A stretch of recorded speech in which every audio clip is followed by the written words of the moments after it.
লাগবে। আল্লাহ আপনার হাবিব কোথায় রয়েছে? আমি জিবরাইল খুঁজে পাচ্ছি না।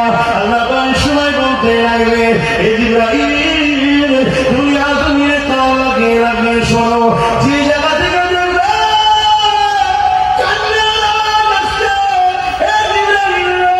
ওই জায়গাতে আমার হাবিব তিনার গুনাহগার উম্মতির জন্য কাঁদতেছে। আরো জোরে বলুন সুবহানাল্লাহ।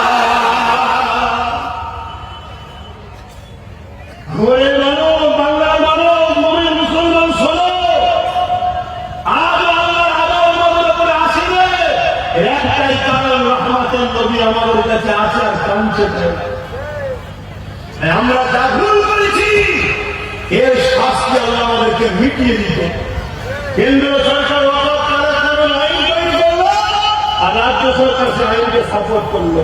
রাজ্য সরকারকে জিতিয়েছে আমরা মুসলমানরা। অকাপের বিরুদ্ধে অকাপকে মিটাতে আমরা মুসলমানরাই তো চাইছি।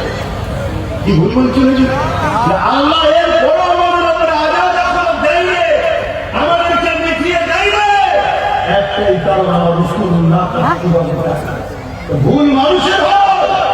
এখনো সময় আছে, যে রাস্তায় ওরা আমার মসজিদকে দখল করছে, যে রাস্তা দিয়ে ওরা আমার ইন্ডিয়াকে দখল করছে, যে ক্ষমতা করে ওরা আমার কবরস্থান করে বন্ধুদের চাপিয়ে সেখানে মদের ফ্যাক্টরি তৈরি করছে, আদানি আদানি জন্য উৎসর্গ করছে, মনে রেখে দিও ওই ক্ষমতাকে দখল করার মোকাবিলা আমাদেরকে করতে হবে।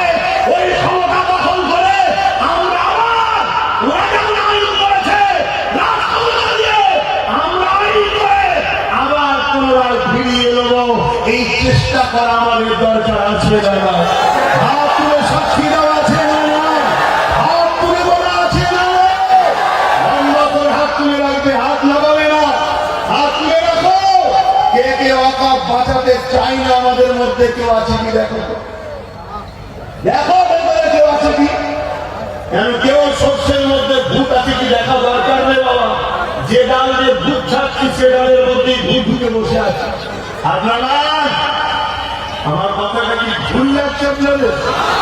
মনে হচ্ছে নাকি হুজুর জলসায় এসে বলবে কেন তুই রাজনীতির নামে আমার ধর্মকে মিটাবার জন্য আমার মসজিদ মাদ্রাসা কবরস্থানের বিরুদ্ধে ষড়যন্ত্র করছিস? আমি হুজুরকেও তোমার মসজিদকে বাঁচাবার জন্য রাস্তা খুঁজতে হবে না? রাস্তা তো একটাই, যে ক্ষমতাকে আমার আকার নিচ্ছিস ওই ক্ষমতা আমার ভক্ত মুরিদ অনুসারী মুহিদ্দিন, তারপরে আমাদের সিলসিলা হোক বা অন্য কোন সিলসিলা হোক, মসজিদ তো সবার, মাদ্রাসা তো সবার, নাকি সবাইকে বুঝে বুঝে আসো। মশলা যার যার, ইসলাম তো সবার, মশলা যার যার, মসজিদ তো সবার, হুজুর যার যার, কবরস্থানে তো তবু আমাকে সবাইকে যেতে হবে। অতএব যে পাওয়ারে আমরা কাঁদছে ওই পাওয়ারের দখল করে আমরা আবার ফিরিয়ে নেব। ওরা তো একদিনে কাটতে পারে না, 100 বছর ধরে প্ল্যান করে আজকে এই জায়গায় গেছে। আমাকেও তো প্ল্যান করতে হবে, রাস্তা তো চলা শিখাতে হবে। আজ আমার 50, কাল 100, কাল একটা রাজ্য করছি, দুটো রাজ্য, কিন্তু এই ট্রেনিংটা আমার পিছনে ছেলে শিখবে না, শিখবে না? ওই কবে মাফ করবে না বলছি, ওই শিয়াল ওই পারে সারের দিকে তাকিয়ে বসে আছে, আমি বেশি বলবো না, তবে ছিঁড়বে তারপরে খাওয়ানো হয় কি করে? তোমায় জানতে হবে, নিতে হবে, ঠিক আছে? তাদের আগে যেতে হবে তো।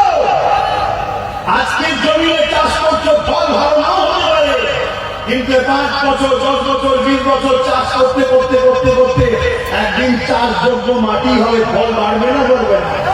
হ্যাঁ, তখন তোমার আমার ছেলেরা গোলা ভর্তি, বাজার ভর্তি সবজি কিনবে, তখন ইনশাআল্লাহ।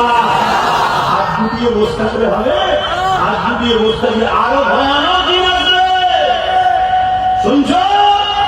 আরো বলে যাচ্ছি, কেউ তোমার দিনকে মিটাতে চায়, তোমার ইসলামকে মিটাতে চায়, তোমার ধর্মের দুশ্মনের সঙ্গে দালালি করে, তুমি উম্মতে মুহাম্মাদি হও, সংবিধানও তোমায় আইন দিয়েছে, তুমি তার বিরুদ্ধে যুদ্ধ পর্যন্ত করতে পারো। কথা বুঝে আসছে না?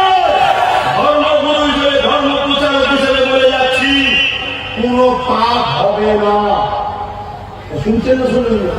আমি ওপেন বলে যাচ্ছি, কোনো পাপ হবে না, উপরন্ত নেকি হবে শয়তানকে সরিয়ে দিয়ে। শুনছেন না শুনুন না? এদের দ্বারা আমার বিরাট দুশমনরা শক্তিশালী হবে, এদের দ্বারা তখন আমার মন্ত্রীর নিরাপদ থাকবে না। হ্যাঁ,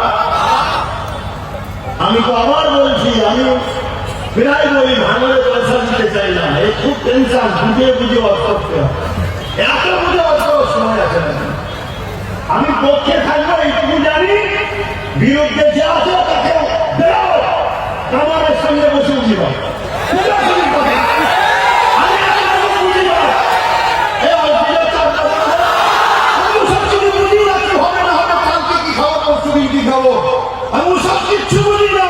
আমি বুঝেছি যুদ্ধের ময়দানে নেবে, আরে নাকের ঘৃণা লেগে যায়, কানে না লেগে যায়, চোখে না লেগে যায়, সব বুঝি নেবেছি যুদ্ধের ময়দানে। ঠিক না বলি? তোমরা আমার ইসলামকে মিটাতে চাইছো, কথা মাথায় ঢুকছে না? আমি এটা বুঝি, কিন্তু ওই বললাম আমার কথা বলার আগে একবার 10বার ভাবতে হয়। কথা বুঝে আসছে ওই একটাই, কেন ছোট করে আপনার বেশি তো ছোট আবার মনে ঢুকতে পেয়ে যায়। এই চিন্তাতে আমাকে বুঝে বুঝে কথা বলতে হয়, না হয় আল্লাহ জাতটাকে পছন্দ করে বলছি, এদের অনেক আগেই চামড়া ঘুরে করে দিতে হবে। আল্লাহ জাতটাকে পছন্দ করে বলছি, এরা যা গাদ্দারি করছে, এরা যা ক্ষতি করছে বলার মতো। কথা বুঝে আসছে? আলহামদুলিল্লাহ। আপনারা নিশ্চয়ই প্রতিদিনই লাইভটা তো শোনেন নাকি? শোনেন তো নাকি? অন্য জায়গায় তো ব্যবসা করি, সেসব জায়গায় গিয়ে কোনো চিন্তা করি না, হু করে বলে দিল। তবে আজকে তবুও একটু আবার বললাম, আপনাদের অসুবিধা হলো, মনে মনে একটু করলেন, যদি করেন আমাকে বাদ দেন, আমার উপরে খারাপ না, আমার জন্য দোষ করবো আমি, আর শাস্তি দেবেন ভাইটাকে দেবেন। কথা বুঝে আসছে? কেন? ও আপনাদেরকে ভালোবেসে ফেলেছে। ও তো একটা সময় আসতেই চাইছিল না, যখন প্রথম বলি বুঝাবার পরে রাজি হয়েছিল। এখন তো দেখি আমি ঘুমতে উঠার আগে, কথা বুঝে আসছে, ওদিকে বেরিয়ে চলে গেল। আমার গাড়িতে লেগে ঢুকে ওর গাড়ি লেগে ঢুকছে না। কথা বুঝে আসছে? সেই জায়গায় আমি একটা ছোট্ট সাক্ষী লোক আপনাদের কাছে, একটু সাড়া দেবেন। একটা মন খুলে বলুন, কেন্দ্র সরকার ওয়াকাফ মসজিদ মাদ্রাসাকে মিটাতে চাইছে, হ্যাঁ না না? রাজ্য সরকার তার সাথ দিয়েছে, ঝাঁকি না? এরা দুজনই মসজিদ মাদ্রাসা কবরস্থান ঈদগাহ ইসলামের দুশ্মন না দুশ্মন না? কারা কারা দুশ্মন বলছেন হাত তুলে দেখায়। কথা ঠিক? কথা ঠিক? একটু দেখেন কেউ বাঁচিয়েছে কিনা হাত তুলছে, একটু দেখা দরকার। যদি কেউ হাত না তোলে তার বিরুদ্ধে আমরা যাবো নাকি? তার সঙ্গে ঝগড়া করবেন না? না না, তার সঙ্গে ঝগড়া করবো না, কিন্তু তার থেকে আমরা দূরে থাকবো, তাকে চিনে নেবো। ঠিক না বেটি? আপনারা তাহলে বলুন, এরা ইসলামের দুশ্মন, ইসলামের মসজিদ মাদ্রাসাকে মেটাতে চাইছে, এরা কি জালিম নয়? আল্লাহ রসুল বলছেন, কোন মুসলমান মন দিয়ে শুনবেন হাদিসটা, শুনবেন না ছেড়ে দেবো, মিশকাত শরীফের হাদিস। আল্লাহ রসুল বলছে, কোন জালিম যদি জুলুম করে, আর কোন মুসলমান জালিম জানার পরও, কোন মুসলমান জালিম জানার পরও ওই জালিমকে শক্তিশালী করার জন্য তাকে সাপোর্ট করে, সাথ দেয়, আমি রসুলরা বলছি, আল্লাহ রসুল বলছে, সেই মুসলমানটা ইসলাম থেকে বেরিয়ে যায়। আমার আব্বা বুঝেছে, আমাদের যে বুঝাবেন, ভাইরা বুঝেছে, বোনেদের যে বুঝাবেন, আশা করছি আপনারা শুনছে। কোন জালিমকে যদি কোন মুসলমান শক্তিশালী করার জন্য তার সাথ দেয়, ওই মুসলমান ইসলাম থেকে বেরিয়ে যাবে। মিশকাত শরীফের হাদিস। জালিমরা যদি মনে করে যে আমাদের ক্ষতি হচ্ছে, জালিমদের দলে যত মনি সাহেব আছে সব একদিন যে ক্রিকেটে আসো, আমি চ্যালেঞ্জে আসবো, শুনছেন না? শোনেন নেই? আমি আমার কথার উপরে চ্যালেঞ্জ দিচ্ছি, আসো একবার হবে, দুধকে দুধ, পানিকে পানি। যদি ভুল আমি হই, সবাই আমার থেকে সরে যাবে, আর যদি ঠিক হয়, সব একদিন পরিবর্তন হবে। ঠিক না বেটি? এত চ্যালেঞ্জ দিচ্ছি। আবার একবার বলছি, হাদিসটা কি? মিশকাত শরীফে, কোন কেউ জালিম জানার পরও কোন মুসলমান যদি জালিমকে শক্তিশালী করার জন্য সাথ দেয়, ওই মুসলমান ইসলাম থেকে, যে ইসলাম থেকে বেরিয়ে তার ইমান আছে। জোরে বলেন। আর আমি জানতে চাইছি, দিদি মুদি মসজিদ মাদ্রাসা দুশ্মন, মসজিদ মাদ্রাসাকে মিটাতে চাইছে, এরা জালিম হ্যাঁ কি না? জালিমদের সাথ দিলে ইসলামে থাকবে, বেরিয়ে যাবে, বেরিয়ে গেলে ইমান থাকবে। ভোট দিয়ে হয় শক্তিশালী করার জন্য না হারাবার জন্য? দিদি মুদিকে কেউ ভোট দিলে ইমান থাকবে। তাহলে আমি আপনাদেরকে ভালোবাসি, ছেলে হিসাবে বাপ মাকে, ভাই হিসাবে ভাই বোনকে বুঝাবার দরকার আছে না না? আপনাদের দোয়ায় আমি পড়েছি, দিদি মুদি হলো ইসলামের মসজিদ মাদ্রাসার দুশ্মন, এরা জালিম, এদেরকে ভোট দেবেন না, এটা বলার অধিকার আছে না না?